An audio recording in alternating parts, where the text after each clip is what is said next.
नमस्कार, मैं रुस्तम सिंह राणा और आप देख रहे हैं आर न्यूज़। आज हमारे साथ भारतीय जनता पार्टी के जनजाति मोर्चा के प्रदेश अध्यक्ष राकेश राणा जी जुड़ गए हैं और पार्टी संगठन ने इन्हें दोबारा इस पद की जिम्मेदारी दी है।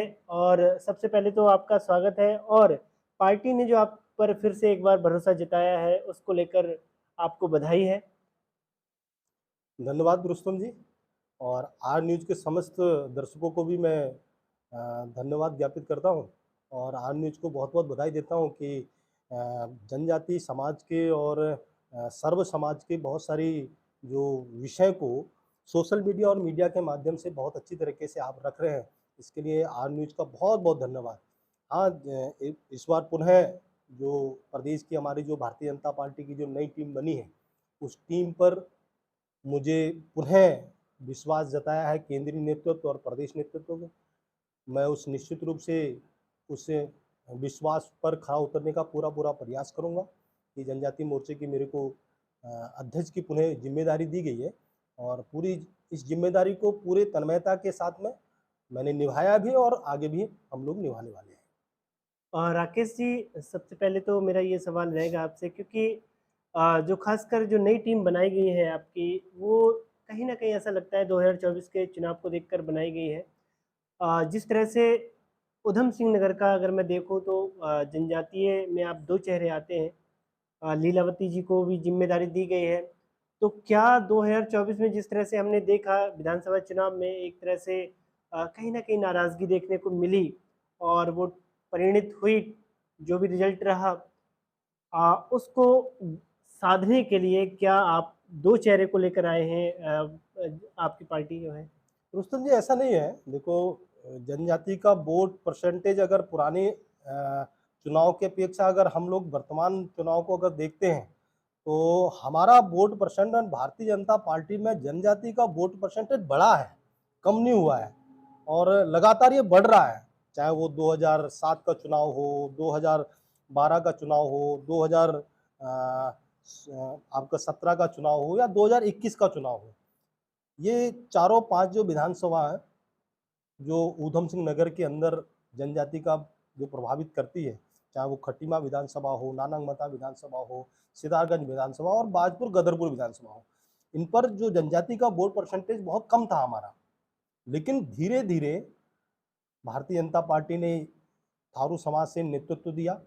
आज श्रीमती लीलावती जी हमारी मेन बॉडी में भारतीय जनता पार्टी की प्रदेश की मंत्री के रूप में दायित्व देख रही हैं और मुझे स्वयं भी जनजातीय मोर्चे की कमान दी गई इस प्रदेश के अंदर और हम लोग लगातार प्रयास भी कर रहे हैं और लगातार प्रयास करते और हम परिणाम ये देख रहे हैं कि अन्य चुनावों की अपेक्षा हम लगातार हमारा वोट परसेंटेज बढ़ रहा है। अभी आगामी 2023 में हमारे निकाय चुनाव है और निकाय चुनाव में भी देखना कि जनजाति जो पंचायतें हैं, नगर पंचायतें हैं, नगर पालिकाएँ हैं, जहाँ पर जनजाति की संख्या है, वहाँ पर बहुत अच्छी संख्या पर जनजाति मोर्चा काम करने वाली है और बहुत अच्छी संख्या पर भारतीय जनता पार्टी के पक्ष में वोट भी डालने वाली है।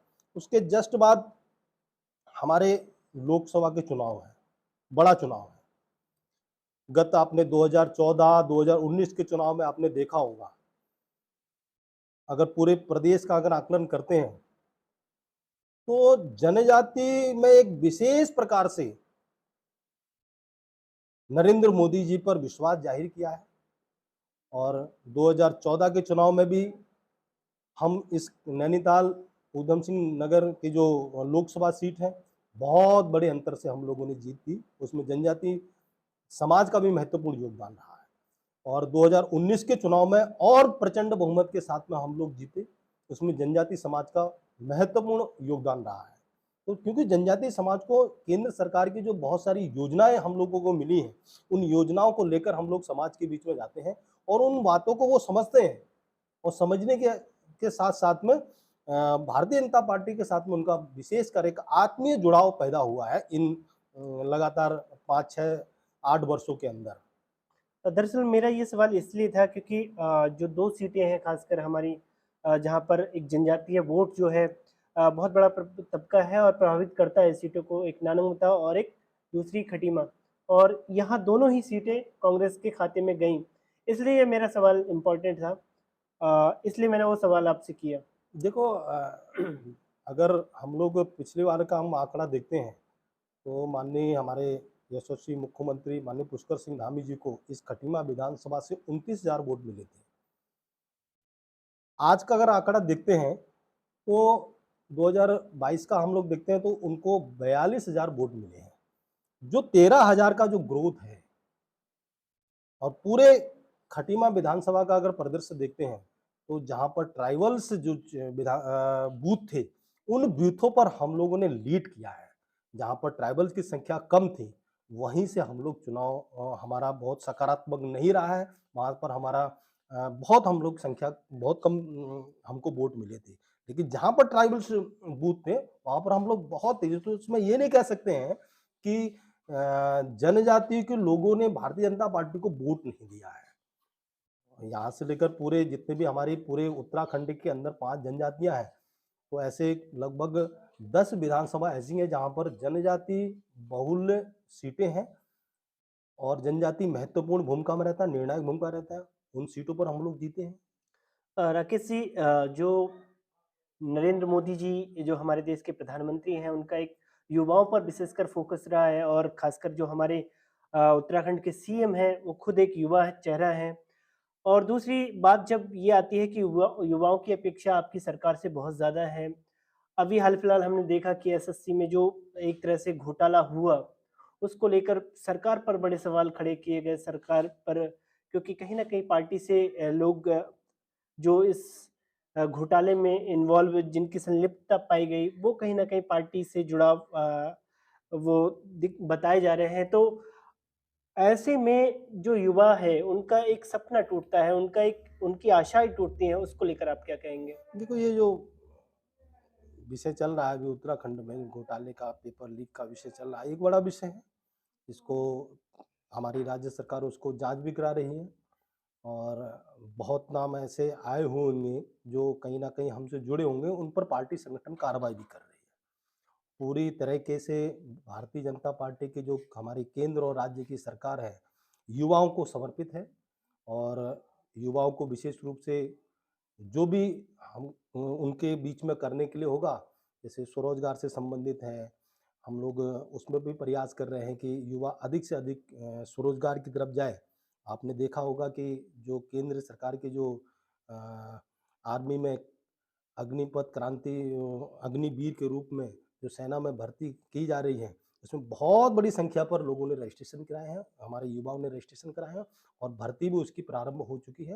निश्चित रूप से ऐसी योजना पर हमारे जो युवाओं को, भारत के युवाओं को, राज्य के युवाओं को लाभ मिलेगा। राकेश जी, जिस तरह से लीलावती की चर्चा हुई हमारे संगठन में, उन्हें रखा है इस बार की कार्यकारिणी में, और जबकि वो एक सदस्य हैं जनजातीय आयोग की, तो क्या ये कैसे हुआ कि कोई सदस्य रहते हुए क्या वो पार्टी का पदाधिकारी रह सकता है?